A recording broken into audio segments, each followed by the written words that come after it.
Okay, I'm going to show you how to change the blade on this Milwaukee Hackzall.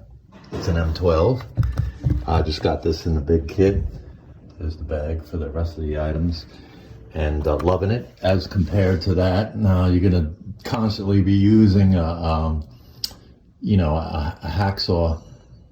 Then, get something used like that. But for simple stuff, I like using this baby, just cutting the nails underneath the studs with it. It's so much handier. But anyway, so I'm going to show you how to change the blade on this. Okay, so first things first, take the battery out, okay? All right, get the battery out of the way. And right here, you're going to see the collar. What you're going to do is spin the collar. Just grab it and spin it.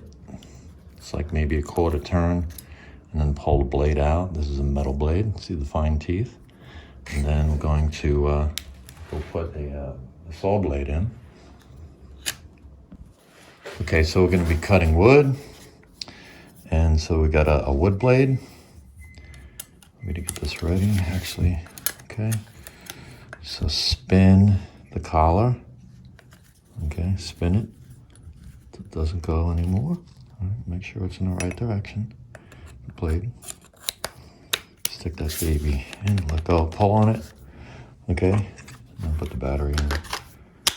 Now, there we go. Sweet, right? Okay, don't forget to hit that like button.